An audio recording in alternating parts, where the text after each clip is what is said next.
I was all for good governance. I was all for good governance. I was pushing for it. That's the agenda. And President Marcos, in the early days of his administration, yun kasi kaya kong patutuhanan. We were together. At ang direksyon namin, good governance. At appointments lang naman lahat yan eh. May mga taong gustong ipa-appoint. Kaya lang sabi ko nga sa kanya, Mr. President, these people will not help you define an administration that is for good governance. Remember, ulitin ko, utang na loob namin ito doon sa bumoto, hindi doon sa mga nagsasamantala or taking advantage of their closeness to the president or to the first family at hindi mo naman nakitang tumulong o wala namang malinaw na direksyon kung saan niya dadalhin yung ahensyang ito pag na-appoint. Ang gusto pa yung unang-una. At pag hindi na pagbigyan agad-agad ay nagagalit, nagsusumbong. I stood my ground and sinasabi ko kay Pangulong Marcos, alam ni Pangulong Marcos yan. And dinala niyo ako sa ganito dahil nga you're too careless. Nagre-record kayo, nag-audio kayo. And ulitin ko, dinamay niyo yung pamilya ko eh. Ang isang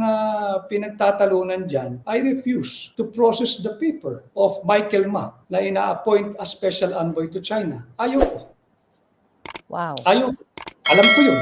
I Okay. refuse to process the paper of Mel Robles as GM of PCSO. Ayoko. Bakit? Sabi ko maghahanap pa tayo ng taong nararapat dyan. And this, hindi na, kapasensya na yung mga mababanggit. Etong isang taong ito, maayos naman ito, si Yusek Cesar Chavez. Kinausap ko yan. Ako, Cesar, ang posisyon na nakalagay sa iyo dito, inilalapit, chairman ka ng PCSO. Yan ba talaga ang gusto mo? And then nagpapaliwanag siya. May alam ka ba yan sa mga gaming, ang PCSO? Sabi niya, bakit po, ES? Kaya kung alam mo, ang core competence mo, release. Bakit hindi ka bumalik sa DOTR at ma-handle mo uli yung release? Wala pa kasi nun si Sec Jimmy Bautista eh. Nauna kong binuo yung LTFRB team, chairman pati mga board members. Kasi naniniwala ako na karamihan sa mga kasama natin doon sa napakahabang mga motorcades at caravans, nakikita ko yung mga motorcycle riders, TVNS, yung mga taxi drivers. Sabi ko, ang misyon natin, pag-aangin ang proseso ng renewal, pagkuha ng prangkisa,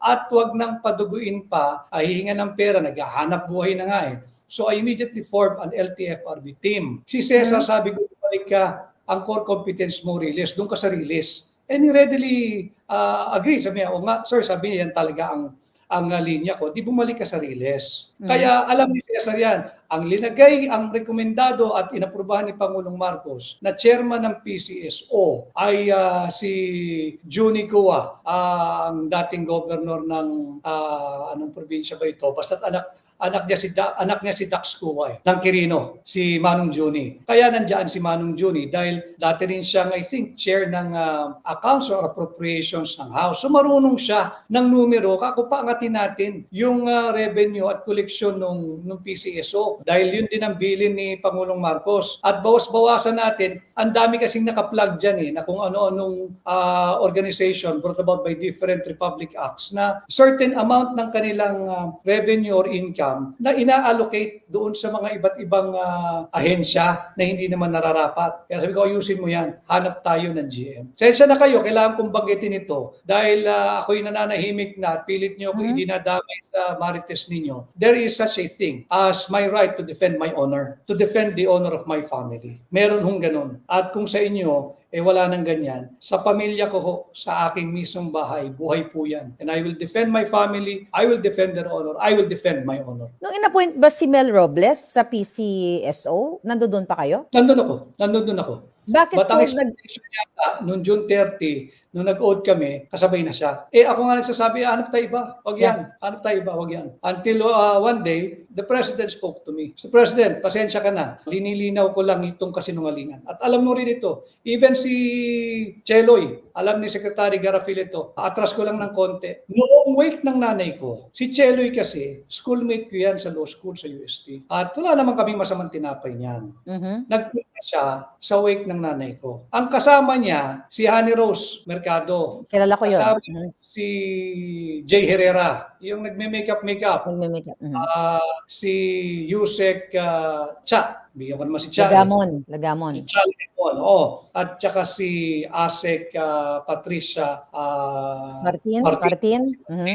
So tumawag, hapon sila dumating. So I told my brother or sister, sige paki-estiman niyo sila. May lunch naman dyan, tuloy-tuloy, etc. Mamaya pa kasi ako dyan dahil umuwi ako madaling araw eh. They came in around 1 or 2. And then mga 3:30 na, tumawag, andito pa sila Secretary Cheloy. Kako, hindi raw sila aalis hanggat hindi ka nakakaharap. So I felt, kako, okay itong mga to, di sige kako, agahan ko na lang ang pagpunta. Pagpunta doon, condole, etc. I told Chelo, usapang magkaibigan naman kami noon. Kako, kamusta yung mga gago sa paligid nyo? Sure naman. Kako, hindi ka, bakit lagi nyo akong sinasangkalang? Wala bang ibang scapegoat? At ako pa rin. Tapos, hindi sir, na. Meaning, meron dati, wala naman na. Kako, ito, nandun kami sa harapan ng casket ng nanay ko. Sabi ko sa harapan ng nanay ko, kako, Chelo, para lang mag-establish tayo ng ground rules. Tahimik ako, out of respect sa naging samahan namin ni Bongbong. I didn't address him as very casually. Dahil sa respeto ko kay Bongbong, hindi ako sasagot. Pero pag merong umangkas at kakaskasin ng pangalan ko, bukod kay Bongbong, kako, lalaban ako, sasagot ako. At magiging maingay ito. O sige na kako, dagdag na natin, extend ko na sa first family. Pero hanggang dyan lang. Yung mga gusto magpasikat, yung gusto magpa-appoint, yung gusto mapansin ng kung sino man ang may say na ngayon sa Malacanang, wag na wag niyong gagamitin ang pangalan ko, sasagot ako. Sinabi ko sa kanya yan. Pwede niyang i-deny, wala akong pakialam doon. But nangyari yan. Kaya ako sumasagot ngayon. Sinabi ko naman pwede naman kayong gumawa ng gimmick na kayo na lang. Bakit kailangan pa ako laging kinakaladkad? And yung sinasabing ako'y nabanggit din, ayoko sanang sagutin. Except, ang nag-trigger lang pagsagot ko, sinabi, nagmamakaawa ako para kawawa daw yung pamilya ko.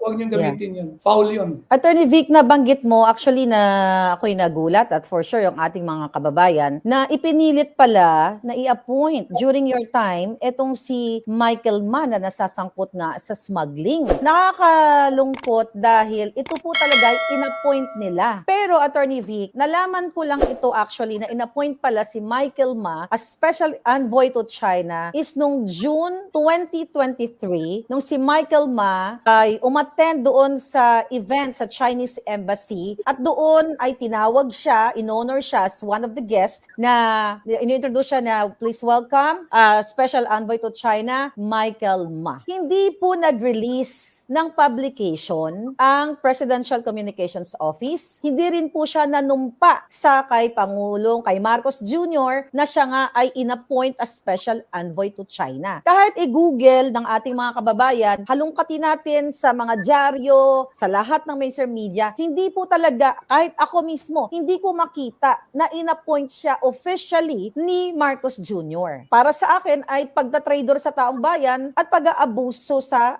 kapangyarihan ni Marcos Jr. Anong take nyo dito? Kasi kayo may personal knowledge pala kayo na pinapa-appoint to sa inyo dahil nakita mo na hindi siya karapat-dapat pero nung wala na kayo, ay in-appoint siya tapos without papeles na maipakita sa taong bayan. Hindi ko rin alam kung kailan siya in-appoint. And ang treatment ko nga, although ako'y Pilipino, mahal kong Pilipinas at mahal kong mga Pilipino, parang sige, it's none of my business for now dahil kayo yung nasa kapangyarihan, gusto niyo i-appoint kung sino man. But the request for him to be appointed as Special Envoy to China came in too early. It came in around June 24 of 2022. Kung sino man, you can feel free to deny it, but I have the list. June 24, 2022. And if you want this to go on and continue, go ahead. And lalabas natin. Diba? Basta June pa lang, bago pa, hindi pa kami nakakapanumpa, ay nandyan na yung pangalan yan. Ang akin, ino-organize pa lang natin yung administrasyon ng incoming, yung nanalong Pangulo, si Pangulong Marcos. Bakit unahin natin special envoy? Diba dapat yung ambassador to China muna? Bago, the ambassador takes precedence over the special envoy to China. Plus, anong gagawin mo ba special envoy? Anong mission mo sa China? Hindi malinaw eh. And I believe, kailangan may ambassador to China ka muna. I-appoint mo muna yan and consult with him. Mr. Ambassador, ito, rekomendado to Special Envoy to China, okay ba? Anong tingin mo, etc. Because ang head doon is yung ambassador, hindi ba? Kaya hindi ko lang pinoproseso. Kaya lang yun nga, yung sinabi ko noon sa isa ko ring interview, lahat gusto first class sila eh. Lahat kinakailangan priority. Lahat kinakailangan naka-fast pass. Pag sinabing pasok, pasok. Hindi pwedeng ganun. At least during my time. And what does he have? An appointment paper? Like you, I'm clueless. I am ignorant. I do not know. But the better question, I believe, is, do we have the right to know? Yes, we have the right. And the PCO, instead of nitpicking, yung mga nag-criticize ng mga policies ninyo, sagutin nyo yung mga tanong ng taong bayan. Sagutin ninyo kung yan ba'y na-appoint, sagutin ninyo ano ba ang relasyon yan doon sa hindi pa sarado ito. Babubuksan uli itong usapang ito dahil lumabas na naman ang pangalan niya. Kilala kong personal si Michael Ma. Nag-aarap kami ilang ulit niyan. Mabubuksan na naman yung pilit pinagtatakpan na suspended hanggang ngayon na hearing on agricultural products ba sa House of Representatives na lumabas din ang kanyang pangalan. Bago kayo gumawa ng kung anuman at gagamitin niyo yung pangalan ng iba, pag-isipan ninyo kung nasa tamang landas at direksyon ang inyong tinatahak.